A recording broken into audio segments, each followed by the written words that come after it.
పురాణ పురుష యోగిరాజ శ్రీ శ్యామచరణ లాహిరి 10వ అధ్యాయం మహాసమాధి మొదటి భాగం. యోగిరాజులు గరుడేశ్వర్ మొహల్లాలో ఉన్న ఇల్లు కొనకపూర్వమే ఆ ఇంట్లో శివుడి మూర్తులు 3 స్థాపితమై ఉన్నాయి. మందిరంతో బాటే ఆ ఇల్లు కొన్నారు. కాశీమణిదేవి గారు ప్రతినిత్యం శివపూజ చేస్తూ ఉండేవారు. కానీ తాము స్వయంగా ఒక శివమూర్తిని ప్రతిష్ఠించాలన్న కోరిక ఒకటి వారికి లోపల ఉండేది. కాశీలో శివప్రతిష్ఠ చేసినట్లయితే అది మహాపుణ్యప్రదమైన పని అని స్కందపురాణంలోని కాశీఖండంలో ఉంది. ఈ కారణంగానే శివనగరమైన కాశీలో అనేక మంది తమ ఇళ్లలో శివప్రతిష్ఠ చేస్తూ ఉంటారు. ఒకనాడు కాశీమణిదేవి గారు తమకు గల ఈ కోరికను తమ తండ్రి గారైన దేవనారాయణ వాచస్పతి గారి దగ్గర వెల్లడించారు. దానికి వారు, ఇంట్లో శివప్రతిష్ఠ చేసినట్లయితే కాలాంతరంలో దాని సేవ పూజ సరిగా జరగవు. అందుచేత ఇంట్లో శివప్రతిష్ఠ చెయ్యకపోవడమే మంచిది. ఇప్పుడు నువ్వు పూజిస్తున్న శివుణ్ణే నువ్వు ప్రతిష్ఠించిన శివుడుగా భావించి పూజ చెయ్యి అన్నారు. అప్పట్నుంచి కాశీమణి గారు పూర్వం ప్రతిష్ఠించి ఉన్న శివుడికే భక్తిపూర్వకంగా జీవితమంతా పూజ చేశారు. ఒకనాడు కాశీమణిదేవి గారు తమ దైనిక చర్యను అనుసరించి శివపూజ చేస్తూ ఉన్నారు. అదే సమయంలో యోగిరాజులు గుమ్మానికి ఎదురుగా వచ్చి నిలబడ్డారు. ఏనాడు కూడా వారు ఈ సమయంలో ఈ వైపు వచ్చిన వారు కారు. ఈనాడు అకస్మాత్తుగా ఎందుకు వచ్చారు చెప్పమా అనుకున్నారు కాశీమణిదేవి గారు. పక్కకు తిరిగి చూశారు. యోగిరాజులు మధురంగా చిరునవ్వు చిందిస్తూ శాంతస్వరంతో కాశీమణిదేవి గారితో ఇలా అన్నారు. చూడు, ఇప్పుడిక్కడ నేను ఉండవలసిన పని ముగిసిపోయింది. ఈసారి నేను పోవలసిన సమయం వచ్చింది. ఇంకో 6 నెలల వరకే ఉంటాను. తరువాత వెళ్ళిపోతాను. మీరు శోకించకూడదు. నీకొక్కదానికే ఇది చెప్పాను. దీని తర్వాత ఇంకా చెప్పారు వారు. దేహాన్ని విడిచిన తర్వాత నేనిప్పుడు ఉంటున్న ఇంట్లోనే నా దేహాన్ని ఉంచాలి. తర్వాత నేను తిరిగి వస్తాను. అలా కనుక చెయ్యలేకపోయినట్లయితే ఈ ఇంట్లోనే సమాధి చెయ్యాలి. కాశీమణిదేవి గారు ఈ మాటల్ని పెద్దగా పట్టించుకోలేదు. బ్రహ్మజ్ఞులైన స్వామి బహుశా ఊహాలోకానికి వెళ్ళి ఇలా మాట్లాడుతున్నారేమో అనుకున్నారు. ఈసారి మహాయోగులు తమ మహాప్రస్థాన దినాన్ని సమయాన్ని నిశ్చయించారు. మర్త్య లీలను సమాప్తం చెయ్యడానికి సిద్ధమయ్యారు. భక్తులను కూడా సిద్ధం చెయ్యవలసి ఉంటుంది. అందువల్ల సుమారు 3 నెలల నుంచే ఉన్నత భక్తుల దగ్గర ఈ ప్రస్తావన తీసుకువచ్చారు. నిర్ధారణ చేసిన రోజు మెల్లమెల్లగా దగ్గర పడింది. 6 మాసాలు గడవడానికి 1 మాసం ముందు వారి వీపు మీద ఒక రాచపుండు కనిపడింది. ఈ పుండును సాకుగా తీసుకొని మహాయోగులు శరీరం చాలించడానికి సిద్ధపడసాగారు. కబురు తెలియగానే ఢిల్లీలో ఉద్యోగం చేస్తున్న పెద్ద కొడుకు తీన్కోడి లాహిరి గారు ఇంటికి వచ్చారు. భక్తుల నిర్విరామ సేవ మొదలైంది. వారి ఇంటి వైద్యుడు పూర్ణచంద్ర వంద్యోపాధ్యాయ చికిత్స ప్రారంభించారు. కానీ రవ్వంత కూడా తక్కువ కాలేదు. వర్తమానం తెలియగానే ఆయన భక్తుడు కలకత్తా మెడికల్ కాలేజ్ తాలూకు సుప్రసిద్ధ వైద్యుడు హేమచంద్ర అక్కడికి వచ్చి చికిత్స ప్రారంభించారు. కానీ మంచి లక్షణాలు కనిపించలేదు. ఆపరేషన్ చేసే ఉద్దేశంతో హేమబాబు వారి అనుమతి కోరారు. యోగిరాజులు చిరునవ్వు నవ్వుతూ, ప్రకృతి నియమాన్ని అనుసరించి ఉండడమే మంచిది అన్నారు. ఆపరేషన్ చేయించుకోవాలన్న కోరిక వారికి లేదని డాక్టర్ గ్రహించారు. అందువల్ల ఆపరేషన్ మీద ఆశ విడిచిపెట్టి పుండు శుభ్రంగా తుడిచి కట్టుకట్టారు. కానీ సమస్త బంధాల నుంచి ముక్తులై ఉన్న వారిని కట్టి ఉంచగలరా? మహాయోగులు శస్త్రచికిత్సకు అనుకూలంగా లేకపోవడం చూసి వేరే ఉపాయం లేక చికిత్సకులు పుండు మీద వేసిన పట్టి విప్పారు. యోగిరాజులు స్వయంగా ఒక విధమైన వేప నూనె తయారు చేసి భక్తులకు నానా రకాల వ్యాధులకు వాడడానికి ఇచ్చేవారు. పుండు మీద ఆ నూనె కూడా ప్రయోగించి చూశారు. కానీ అది కూడా మంచి లక్షణం చూపించలేదు. చికిత్సకుడు హేమబాబు తిరిగి కలకత్తా వెళ్ళిపోయారు. యోగిరాజులు కింద బైఠక్ఖానా అంటే కూర్చునే గది, డ్రాయింగ్ రూమ్ ఇంట్లో భక్తులతో జ్ఞాన గోష్ఠి జరిపేటప్పుడు కూర్చుంటుండే బల్ల మీదే పడుకుని ఉండేవారు. భక్తుల రాకపోకలకు వరసలు కట్టారు. సేవ జరుగుతోంది. అన్ని శ్రేణుల ప్రజలు వచ్చి యోగిరాజుల ఆరోగ్య పరిస్థితిని గురించి తెలుసుకుంటున్నారు. అందరూ చింతిస్తున్నారు. రాజపుత్ర బ్రాహ్మణ భక్తుడు కృష్ణారాం యోగిరాజుల సేవలో నిరంతరం నీడలా ఉంటున్నాడు. గురు మహారాజులకు మనఃప్రాణాలతో సేవ చేస్తూ ఉన్నాడు. ఏ విధంగానైనా వారిని స్వస్థుల్ని చెయ్యాలన్నదొక్కటే ఆయన ప్రయత్నం. కానీ రోగం మెల్లమెల్లగా పెరుగుతోంది. వైద్యులు అన్ని రకాల ప్రయత్నాలు చేస్తున్నారు. నిర్విరామమైన సేవలో కూడా కృష్ణారాం కళ్ళలోంచి నీళ్లు ధారగా పడుతున్నాయి. తాము కూడా యోగిరాజుల సేవ చెయ్యాలన్న చాలామందికి కోరిక. ఇంట్లో ఆడవాళ్లు కూడా అదే కోరుతున్నారు. ఆ రోజుల్లో సమాజంలో తెరమరుగు పాటించేవారు కాబట్టి పెళ్ళైన ఆడవాళ్లు పరపురుషుల ఎదుటకి వచ్చేవారు కారు.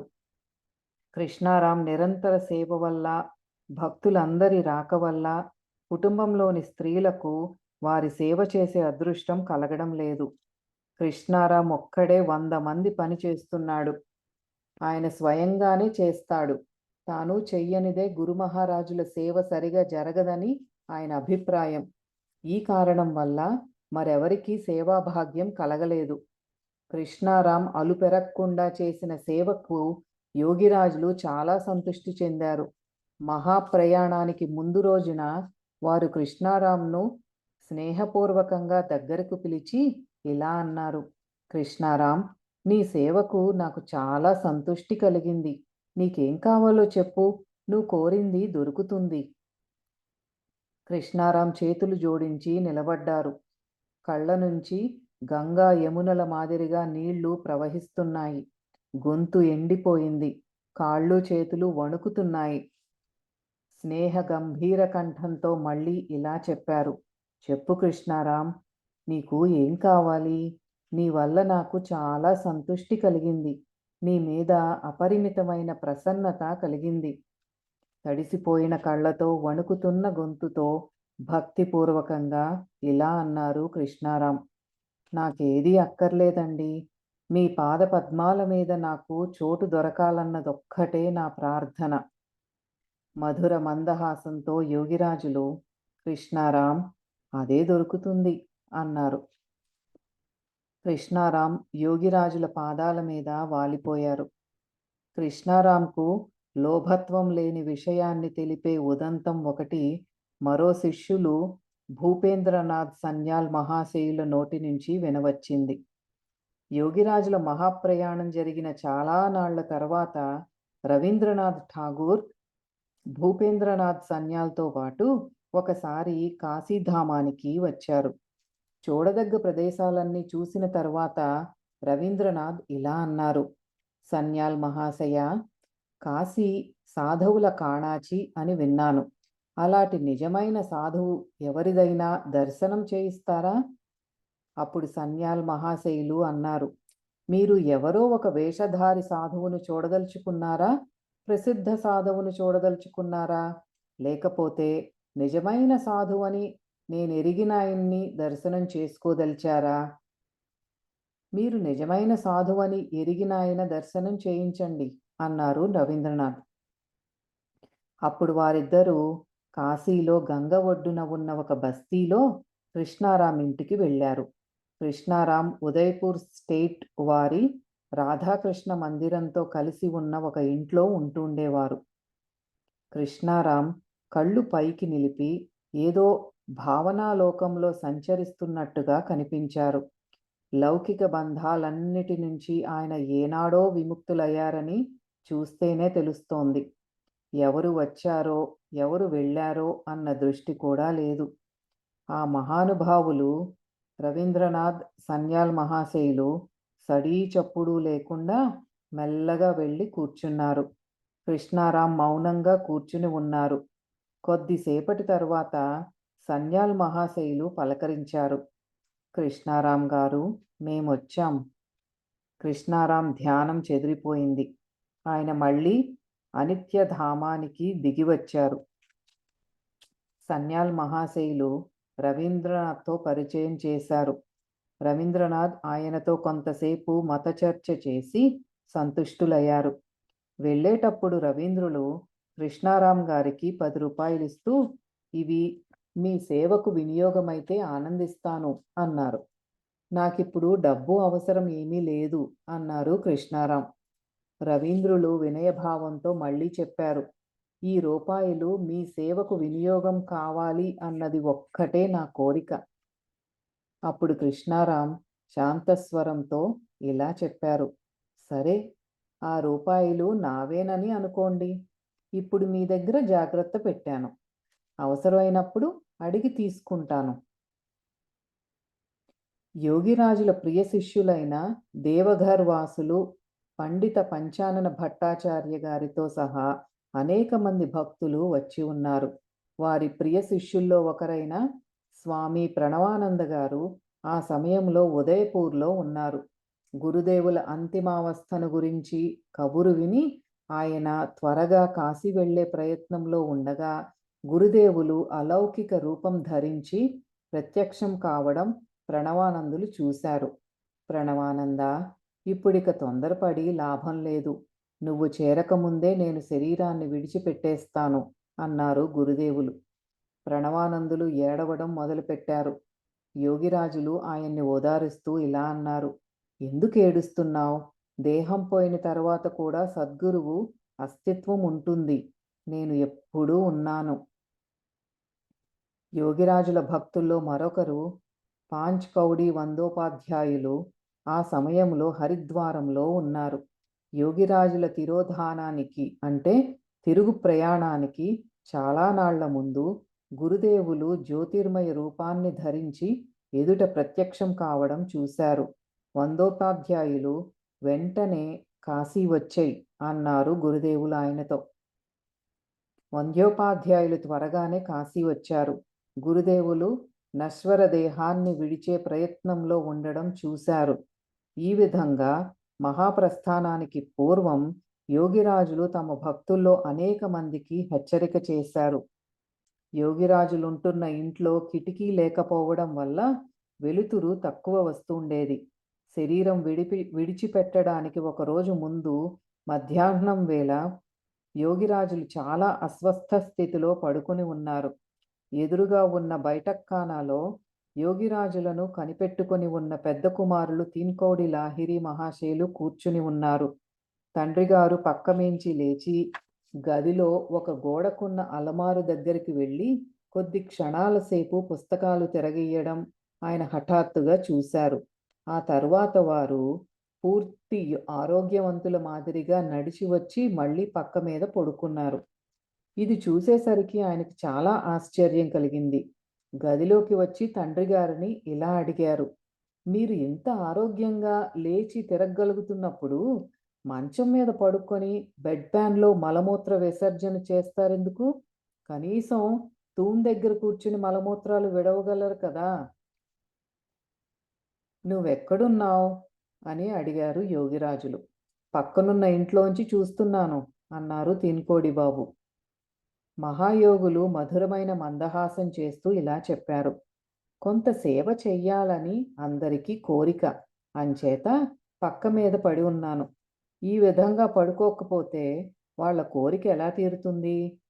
చివరికి గరుడేశ్వర్ మొహల్లాలోని ఇంటికి ఎదురుగా క్రీస్తు శకం 1895 సెప్టెంబర్ 26న గురువారం మహాష్టమి నాడు యోగిరాజులు జబ్బు మంచం మించి పడి ఉండడానికి బదులు ప్రతిరోజు తాము బల్ల మీద పడుకొని కానీ కూర్చుని భక్తులకు ధర్మోపదేశం చేస్తూ కానీ ఉండే విధంగానే ఈ రోజున కూడా చాలా అస్వస్థంగా ఉన్నప్పటికీ కూడా భగవద్గీతలోని అనేక శ్లోకాలకు మెల్లగా మధుర స్వరంతో వ్యాఖ్య చేస్తూనే ఉన్నారు.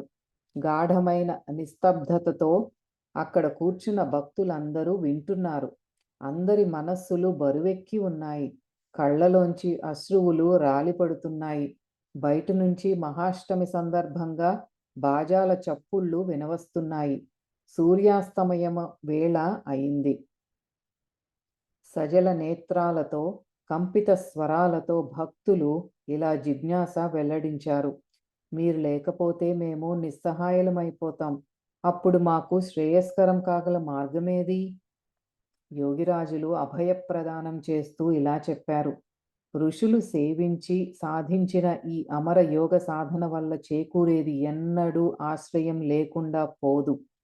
ఈ ప్రాణకర్మ ఎన్నడూ నశించిపోజాలదు. చిరకాలంగా ఇది ఉంది, ఉంటూనే ఉంటుంది.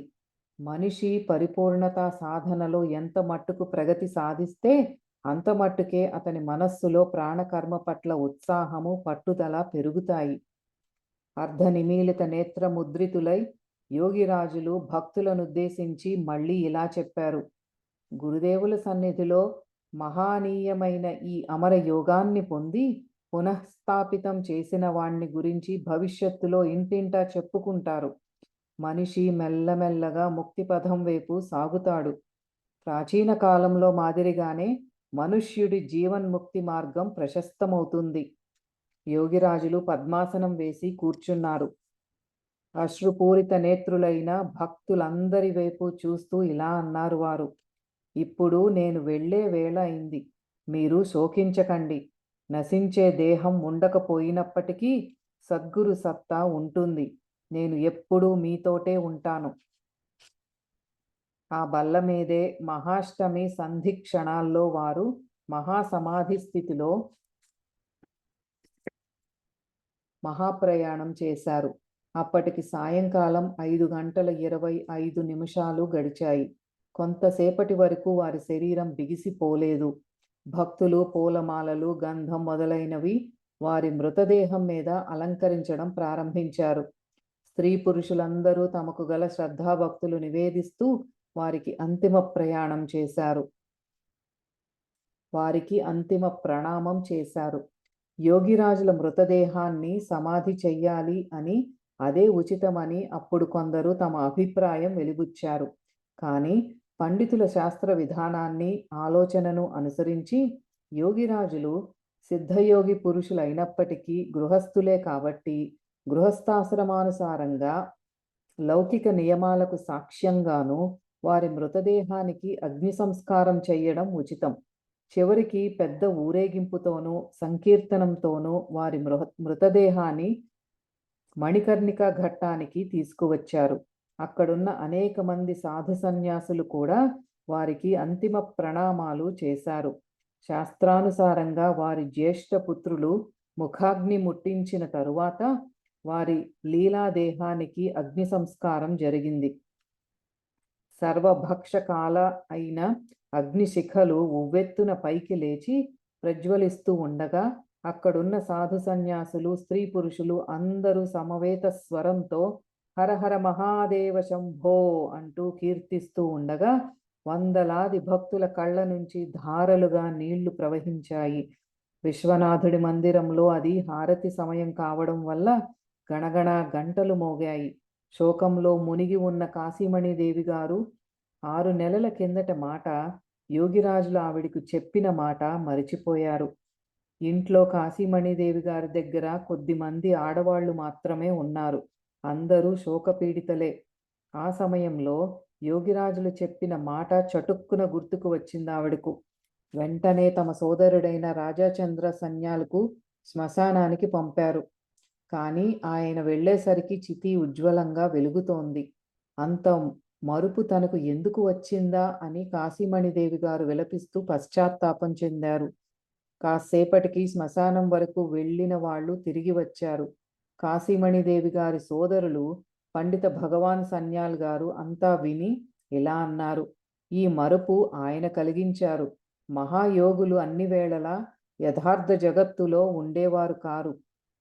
బహుశా వారు కల్పనాలోక స్థితిలో ఉండి అలా చెప్పి ఉండవచ్చు.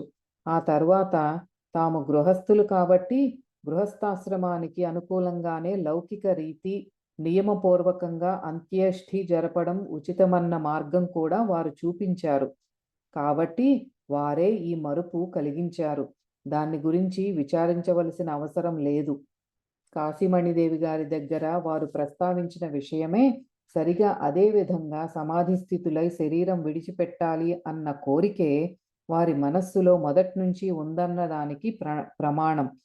స్వహస్తంతో వారు రాసిన డైరీలో ఉంది. ఇలా రాశారొక చోట, "आज इरादा है कि अनहद ध्वनि में ध्यान शाम से कल शाम तक लगावे। अगर हम मर जाए तो कोई हमको न फेंके। यह ई गाड़ के रखे या वैसे ही बैठाई के रखे, हम फिर जागेंगे." అంటే అనాహత నాదంలో చిత్తాన్ని నిలిపి ఈ రోజు సాయంత్రం నుంచి రేపు సాయంత్రం వరకు ఉండాలి.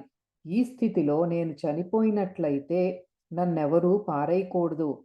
ఇలాగే నన్ను కూర్చోపెట్టి ఉంచాలి. నేను మళ్ళీ మేల్కొంటాను.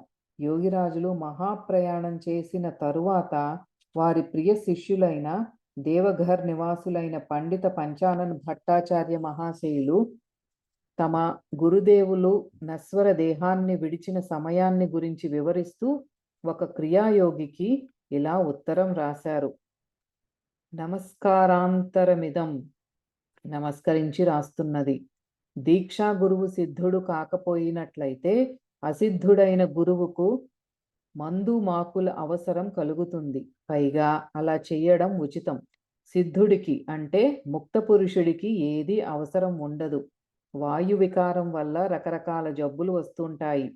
అవి కూడా వాయువు చంచలత వల్లే వస్తుంటాయి. సిద్ధులు అంటే ముక్తులు సర్వదా స్థిర వాయువులోనే రమిస్తూ ఉంటారు.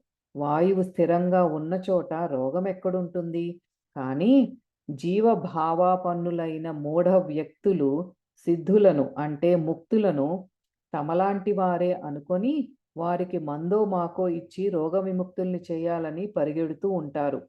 ఇది కేవలం వాళ్లకు దూరదృష్టి లేనందువల్ల కలిగిన పరిణామం. అజ్ఞానం వల్ల వాళ్ళు సిద్ధ లేదా ముక్త పురుషులను రోగులుగా చూసి అవమానిస్తుంటారు. అది కూడా తమ స్వార్థ సిద్ధ కోసం చూస్తుంటారు. అంటే సాధువు కావాలని, సాధువుగా చలామణి కావాలని కోరిక ఉన్నవాళ్ళు సిద్ధముక్త పురుషులు కూడా రోగగ్రస్తులవుతూ ఉంటారని, వారు కూడా మందు మాకు సేవిస్తూ ఉంటారని చెబుతుంటారు. ఎందుకంటే అలా చెప్పకపోతే వాళ్ళ ప్రతిపత్తి ఏమైపోవాలి? ఎందుకంటే రోగం వచ్చినప్పుడు వాళ్ళు మందు తినాలి, లేకపోతే మృత్యు భయం తప్పదు. అందువల్ల సిద్ధపురుషులు కూడా ఔషధ సేవనం చేస్తుంటారు. పైగా ఔషధ సేవనం ఉచితం కూడా. మందు ఇవ్వకపోవడం పాపం, ఇది కూడా వారు చెబుతారు. సిద్ధ లేదా ముక్త పురుషులను మామూలు మనుషులుగా గణించడం మహాపాపం కాదా?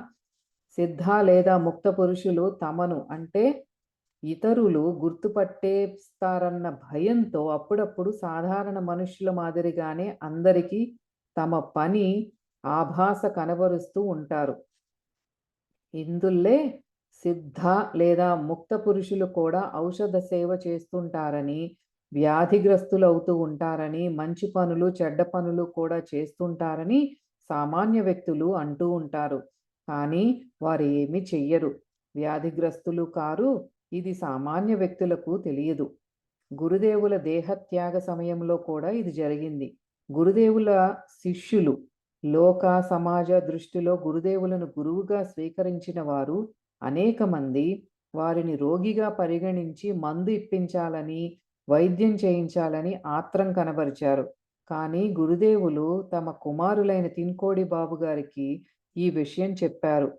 నాకు ఏ వైద్యము చేయించడం మంచిది కాదు. స్వాభావికంగా ఉండడమే మంచిది. స్వయంభువు మీదే స్వాధికారం చూపించే ప్రయత్నం చేసే వాళ్ల ప్రకృతి ఎలాంటిదో నాకు తెలుసు. వారు రోగగ్రస్తులే అయినట్లయితే వారి మలమూత్రాల్లో రోగజన్యమైన దుర్గంధం ఎందుకు లేదు? కనీసం పుండులో ఉన్న చీముకైనా దుర్వాసన ఉండాలి. అదీ లేదే. ఇవన్నీ చూసినా కూడా వీళ్ళకి జ్ఞానం లేదు.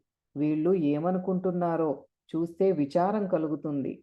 వారు అంటే గురుదేవులు వేషధారి సాధు మహాత్ముల వారు ఏ కారణంతో దేహం విడిచిపెట్టారో ముక్త పురుషులు ఏ ప్రకారంగా దేహం విడిచిపెడతారో అలాగే వారు విడిచిపెట్టారు. కానీ వారిని సామాన్య మానవులాగా తలచడం ఉచితం కాదు. వారికి చికిత్స ఎవరు చేస్తారు? అహంకారి అయిన జీవుడు అహంకార మదంలో చోర చోర అయి నానా రకాల ప్రలాపాలు సృష్టిస్తూ ఉంటాడన్న సంగతి తెలుసుకోండి. ఉచితం. దీనివల్ల వారికేమీ హాని లేదు.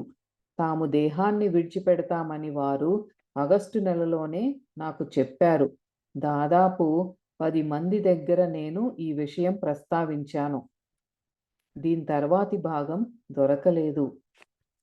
పురాణ పురుష యోగిరాజ శ్రీ శ్యామాచరణ లాహిరి 10వ అధ్యాయం మహాసమాధి మొదటి భాగం సంపూర్ణం.